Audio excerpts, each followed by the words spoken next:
आपके वचनानुसार हम जिस प्रकार नाम जप हर समय कर सकते हैं, क्या उसी प्रकार सेवा भी हम किसी भी समय कर सकते हैं, या हाँ। सेवा का समय नहीं निर्धारित है? नहीं नहीं, गृहस्थ के लिए आप छूट है आपको।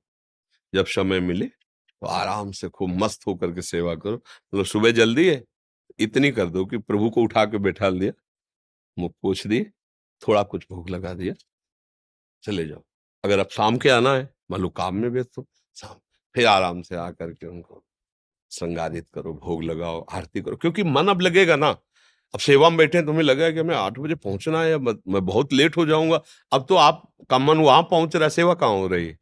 सेवा इसका मतलब आप बेफिक्र हो गए, अब शांत भाव से सेवा कर रहे, समझ रहे हो? गृहस्थी में सबसे बड़ी सेवा है कर्तव्य कर्मों का पालन करना। और वो पूजा में बाहर ही बैठा रहेगा तो फिर ज्यादा नहीं बन पाएगी वो सेवा।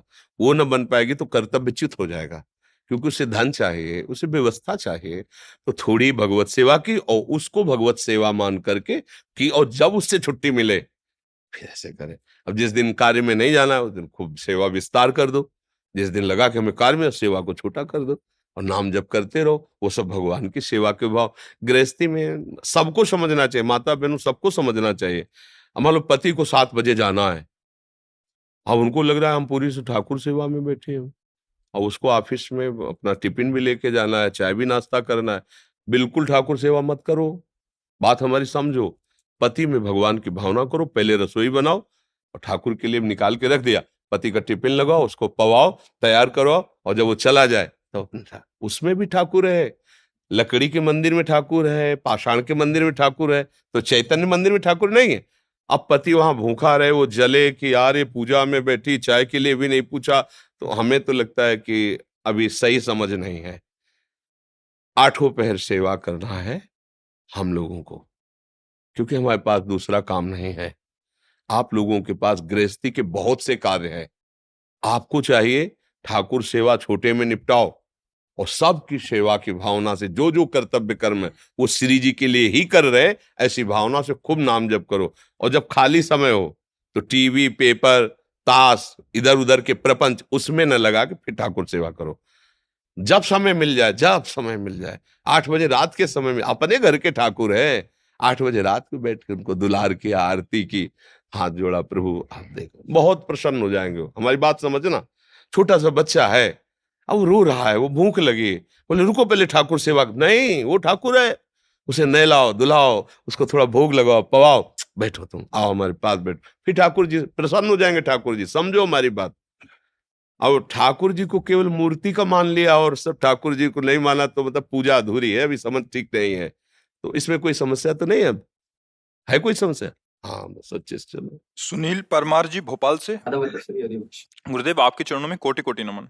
गुरुदेव, वास्तविक शरणागति क्या कोई परिस्थिति आने पर ही होती है, या इसके बिना भी हो सकती? विवेक से भी होती है, परिस्थिति से भी होती है।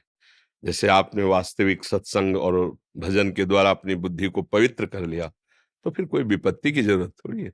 सब विपत्ति से ही थोड़ी शरणागत होते हैं। और एक होती है विपत्ति से, भरी सभा में लात मारा रावण ने, और विरोधी हो गया, कोई भी लंका में इसको आश्रय दिया तो मृत्यु दंड दिया जाएगा। तो ईश्वर ने कहा हमें लंका का आश्रय चाहिए ही नहीं, हम तो आपसे बता ही नहीं थे, हम तो केवल आपके मंगल के लिए कह रहा हूँ। वो क्या, हृदय से मैं भगवान श्री राम से प्रेम करता हूँ। आप कोई मेरी निंदा ना करे कि मैं अपने भाई का विरोध करके जा रहा हूँ, मुझे लात मारा जा रहा है, भगाया जा रहा है, तो अब मैं भगवान की शरण में जा रहा हूँ। जब देखता है जीव कि अब कोई आश्रय नहीं रह गया, तो फिर पुराने दोस्त की याद आती है। वो पुराने दोस्त प्रभु ही है, हरि ही है। पर कुछ घटनाओं से शरणागति होती है और कुछ विवेक से होती है। दोनों में एक ही बात होती है। अब जब आसपास देखा कोई सहयोगी नहीं, तब याद आ गए भगवान। जैसे गजेंद्र ने देखा कोई नहीं बचा सकता, ग्राह मार देगा, तो पुकारा श्री हरि, बचा लिया। द्रौपदी ने देखा कोई मुझे नहीं बचा सकता, सभा में निर्वस्त्र कर दी जाऊंगी, पुकारा गोविंद, गोविंद वस्त्र बन करके। एक आंतरिक शरणागति होती है, जो भारी विपत्ति में जब समझ में आता है कोई मेरा नहीं, तो हृदय से आर्त भाव से हे हरि मैं आपका हूं।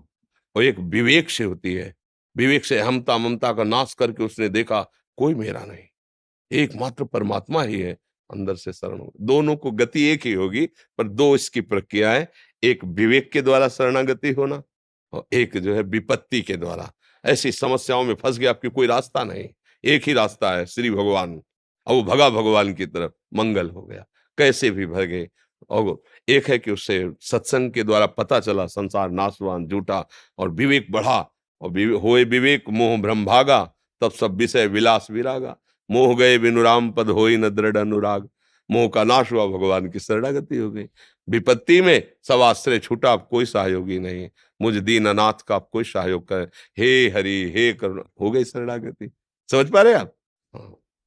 पूजा जी, गुरुदेव आपके चरणों में नमन। गुरुजी, मेरे शरीर का पुत्र 4 वर्ष का है। उसके स्कूल में गायत्री मंत्र प्रार्थना में नित्य होती है। महाराज जी,